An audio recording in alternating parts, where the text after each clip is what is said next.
অধিক জনসংযোগ সভা করাই কাল হলো করিমগঞ্জ কংগ্রেসের। করিমগঞ্জে কংগ্রেসীরাই কংগ্রেসের প্রতিদ্বন্দ্বী হিসাবে পরস্পরের মুখোমুখি। জনসংযোগ সভার নামে একে অপরের বিরুদ্ধে শক্তি প্রদর্শনের চেষ্টা লক্ষ্য করা যাচ্ছে করিমগঞ্জে। করিমগঞ্জ কংগ্রেসকে পরিচালনা করতে ব্যর্থ বলে অভিযোগ উঠছে ইনচার্জ নাসির খানের বিরুদ্ধে। জেলার দায়িত্ব থেকে ইতিমধ্যে অব্যাহতি দেওয়া হয়েছে নাসির খানকে। করিমগঞ্জ কংগ্রেসের ইনচার্জের দায়িত্বভার দেওয়া হলো বিজেপির প্রাক্তন বিধায়ক তথা উপাধ্যক্ষ আমিনুল হক লস্করকে। দিশপুরে থাকা এক অদৃশ্য ব্যক্তির প্রভাবের ইঙ্গিতে দক্ষিণ করিমগঞ্জ এবং উত্তর করিমগঞ্জে কংগ্রেসীদের মধ্যে মতভেদ বলে চর্চা। রাজ্যিক সভাপতির দায়িত্ব নেওয়ার পর থেকে একবারও করিমগঞ্জ জেলায় উপস্থিত হননি প্রদেশ কংগ্রেস সভাপতি গৌরব গগৈ।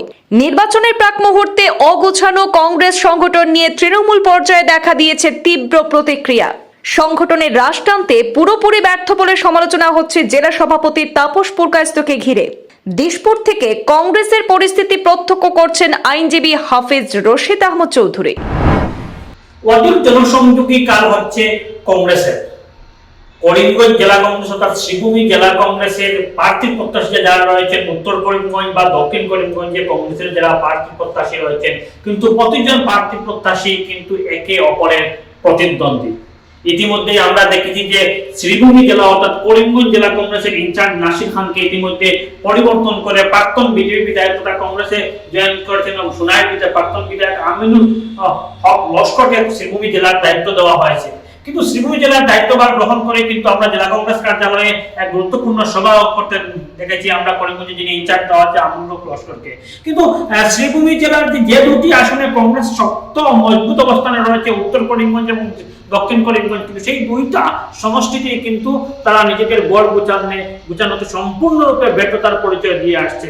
আমরা দক্ষিণ করিমগঞ্জের কথা যদি প্রথমে বলি, দক্ষিণ করিমগঞ্জে আমরা দেখছি যে প্রায় ১ দর্জনেরও অধিক প্রার্থী প্রত্যাশী রয়েছে, কিন্তু সেখানে কিন্তু প্রতিজন প্রার্থী কিন্তু জনসংযোগ সভা নামে বড় বড় সভা করছেন, কিন্তু সেখানে জেলা নেতৃত্ব কিন্তু কোনো ধরনের জেলা নেতৃত্বের তরফ থেকে কোনো ধরনের নেতাকর্মীরা কিন্তু সেই জনসংযোগ সভাতে উপস্থিত হতে দেখা যায়নি। কিন্তু প্রতিটি সভাতে আমরা যদি বিশেষ করে লক্ষ্য করি তাহলে দেখা যাবে যে এক প্রার্থী অন্য প্রার্থীর বিরুদ্ধে কিন্তু কথা বলার চেষ্টা করছেন বা একান ইঙ্গিতে অনেক ধরনের মন্তব্য করছেন। সবথেকে যে গুরুত্বপূর্ণ যে বিষয়টি হচ্ছে যে শ্রীভূমি জেলা কংগ্রেস উত্তর করিমগঞ্জ এবং দক্ষিণ করিমগঞ্জ, উত্তর করিমগঞ্জে দুই প্রার্থী প্রত্যাশীর যে বড় ঘটনা প্রকাশ্যে এসেছে এবং সেই ঘটনার পর তাৎক্ষণিকভাবে একজনকে নিলম্বিত করা হয়েছে। সেই ঘটনার পর কিন্তু শ্রীভূমি জেলায় কংগ্রেসের অবস্থান কি রয়েছে সেটা কিন্তু প্রশ্ন চিহ্নের মুখে দাঁড়িয়েছে। যে সময় দাঁড়িয়ে অন্যান্য যে বিরোধী দলগুলো রয়েছে বিজেপি এবং এনডিপি তাদের গড় গুছিয়ে এবং প্রার্থী কিছুদিনের মধ্যেই কিন্তু ডিক্লেয়ার করে দেবে এবং ইতিমধ্যে মুখ্যমন্ত্রী আগে সে উপস্থিত হয়েছেন শ্রীভূমি জেলায় এবং অনেক রাজনৈতিক মন্তব্য করেছেন। কিন্তু সেই জায়গায় কংগ্রেসের পদাধিকারীরা কি করছে, কংগ্রেস দল কি করছে, কিন্তু তারা এক দর্জন প্রার্থী রয়েছে উত্তর করিমগঞ্জ এবং দক্ষিণ করিমগঞ্জে আমরা দেখেছি। সেখানে একে অপরের বিরুদ্ধে কথা বলছেন, একে অপরের বিরুদ্ধে হামলার চেষ্টা চালাচ্ছেন।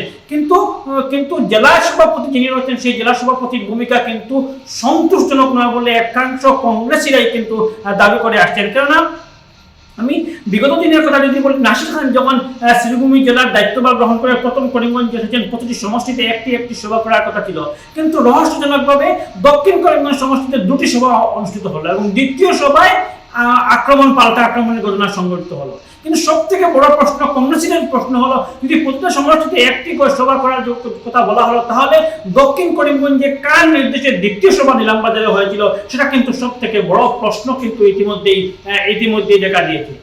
শ্রীভূমি জেলা কংগ্রেসের যিনি সভাপতি রয়েছেন সেই সভাপতির দায়িত্ব নিয়েও কিন্তু একাংশ কংগ্রেসীরা কিন্তু ইতিমধ্যেই অনেক অভিযোগ তুলেছেন এবং অনেক কথা আমরা চর্চা হচ্ছে সেটাও কিন্তু আমরা জানতে পেরেছি। কেননা যদি আমরা পঞ্চায়েত নির্বাচনের পর যে দক্ষিণ করিমগঞ্জের আমরা দেখেছি আঞ্চলিক পঞ্চায়েতের প্রায় 80% থেকে 90% কংগ্রেসের জয়ী হয়েছে, কিন্তু জেলা সভাপতির যে 2টি আসনে মালেগড় ব্লক এবং নিলামবাজার ব্লকের 2টি আসনে যাকে প্রপোজ করেছিলেন সভাপতির জন্য কিন্তু ওনাকে কিন্তু নির্বাচিত করা হয়নি। তারপর কিন্তু জেলা কংগ্রেসের তরফ থেকে কি পদক্ষেপ গ্রহণ করা হয়েছে, কোনো ধরনের কোনো পদক্ষেপ গ্রহণ করা হয়নি।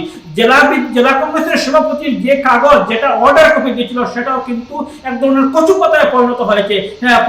কিন্তু জেলা কংগ্রেস সভাপতি কি করেছেন, জেলা নেতৃত্ব স্টেট নেতৃত্ব কি করেছেন। কিন্তু সব থেকে যে গুরুত্বপূর্ণ কথাটি হচ্ছে যে অসমের রাজ্যিক সভাপতি গৌরব গগৈ করিমগঞ্জের দায়িত্বভার গ্রহণ করেছেন।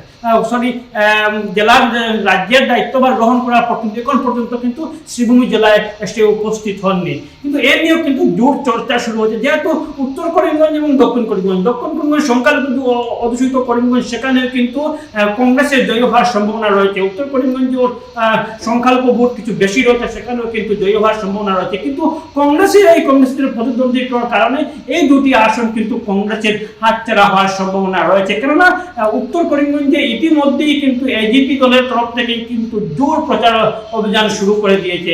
সেই জায়গায় দাঁড়িয়ে কংগ্রেসের প্রতিদ্বন্দ্বিতা হওয়ার কারণেই কিন্তু সেই আসন কতটুকু পুনরুদ্ধার করতে পারবে কংগ্রেস, সেটা কিন্তু সব থেকে বড় লক্ষণীয় হতে পারে।